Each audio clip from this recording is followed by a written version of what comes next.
todos los programas, los diarios, las revistas y las radios querían hablar con ellas. Los móviles de la televisión se instalaron afuera de la clínica psiquiátrica donde quedaron internadas durante más de una semana, pero no consiguieron nada.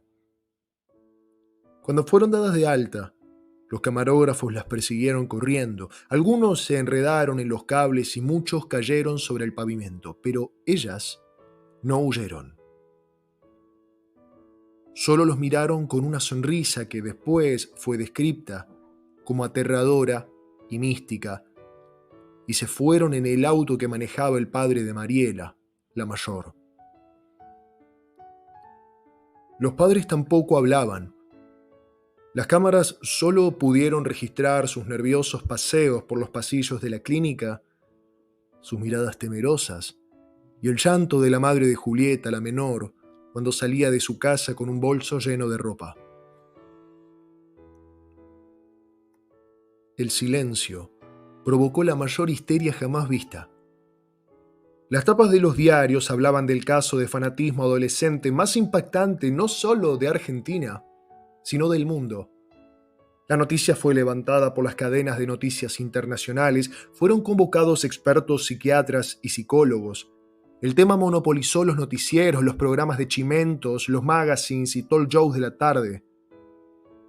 En la radio no se hablaba de otra cosa. Julieta y Mariela, 16 y 17 años. Dos chicas de Mataderos, fanáticas de Santiago Espina, la estrella de rock que en menos de un año había dejado atrás el suburbio para llenar teatros y estadios del centro de Buenos Aires. Santiago, a quien la prensa especializada amaba y odiaba en partes iguales, genio, pretencioso, artista inclasificable, artefacto comercial para hipnotizar niñas alienadas, futuro de la música argentina, idiota caprichoso.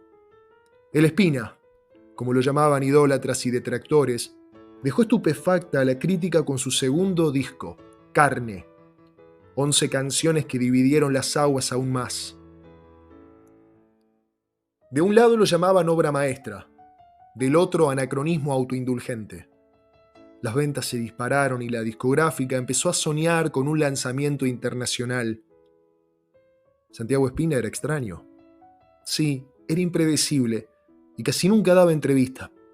Pero ¿cómo podría negarse a giras promocionales por México, por Chile, por España?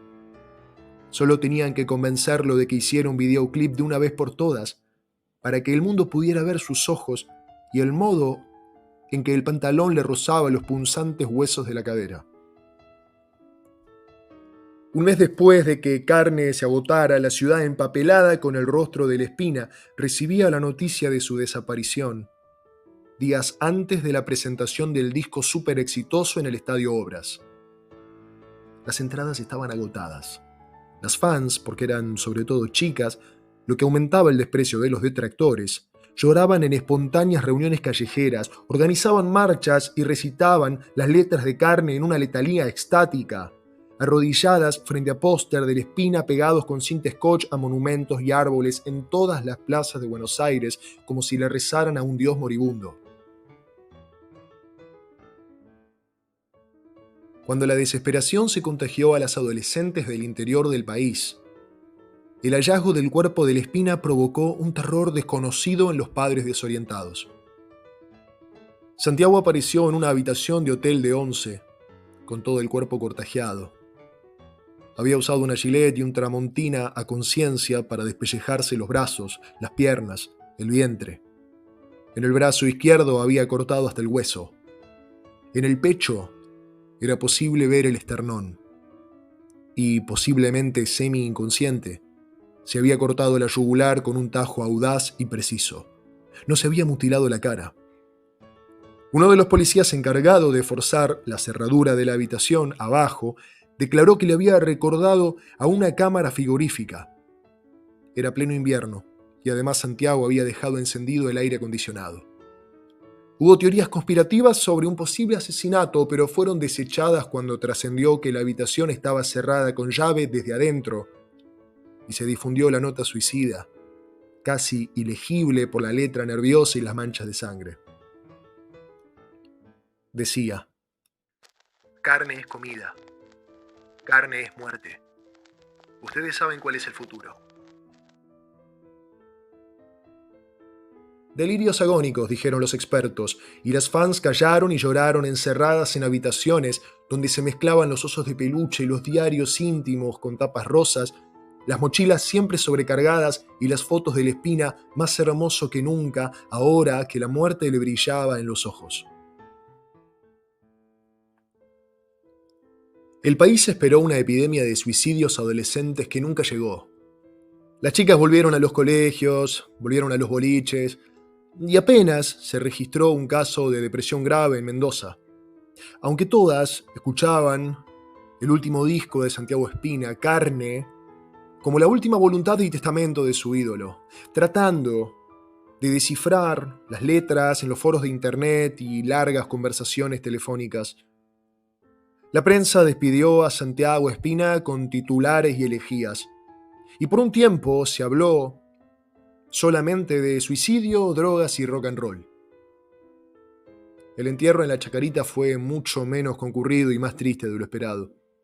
Y el duelo se aplacó una vez terminado el desfile del entorno de la estrella por los programas de televisión. La cirugía estética de una modelo resultó desastrosa, un galán declaró ser gay, secuestraron a un adolescente de San Fernando y renunció el director técnico de River. Santiago Espina pasó a las efemérides, listo para ser desenterrado cuando se cumpliera un año de su nacimiento o de su muerte. Nadie podía suponer que algo se estaba gestando en Mataderos entre dos chicas, una foto arrugada de la nota suicida y Carne en el equipo sonando de principio a fin una y otra vez. Mariela había sido una de las primeras espinosas. Las espinosas, así llamaban los medios a las fans, las chicas con los ojos delineados de negro mortuorio, baratas boas de plumas al cuello y pantalones que imitaban la piel de los leopardos. Lo había seguido durante un año, noche tras noche por donde el Espina tocara. Conocía todos los trenes y colectivos suburbanos y había pasado madrugadas heladas en andenes temblando de frío, con la lista de temas en el bolsillo, acariciando el papel con los ojos cerrados. El Espina la conocía, y a veces, muy pocas, porque casi nunca se comunicaba con su público, ni siquiera para anunciar los temas o decir buenas noches. Le daba algún pequeño obsequio, la púa de la guitarra o un vaso de plástico con restos de cerveza. En el baño de un local de Bursaco conoció a Julieta, la más célebre de las espinosas porque se había tatuado el nombre del ídolo en el cuello. De lejos, las letras parecían una cicatriz, como si la cabeza estuviera cosida al cuello. Ella había logrado sacarse una foto con el Espina. Los dos aparecían muy serios, no se tocaban, y el flash les había enrojecido los ojos. Julieta y Mariela vivían a apenas 10 cuadras de distancia, y el suicidio del Espina las unió tanto que empezaron a parecerse físicamente, como esas parejas que conviven durante décadas, o los solitarios que adquieren la expresión de sus mascotas. Ese parecido mimético había sorprendido al cuidador del cementerio que las encontró de madrugada cuando trataban de saltar el paredón.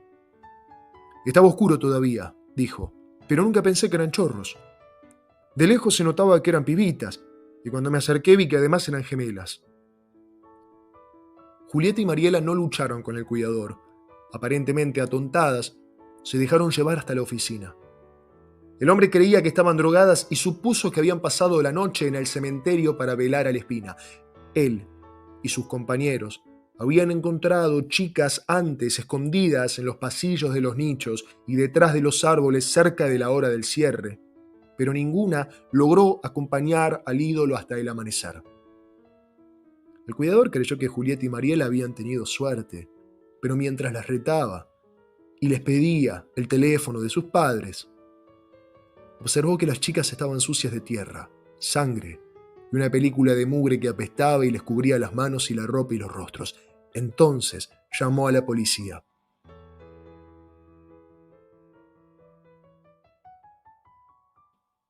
Por la tarde, la noticia se filtró a los medios.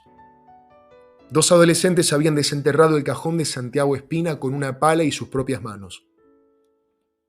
La sepultura, apenas un mes después de su entierro, aún no tenía el mármol definitivo que les hubiera dificultado la tarea, pero la exhumación era apenas el principio. Las chicas habían abierto el féretro para alimentarse de los restos de la Espina con devoción y asco.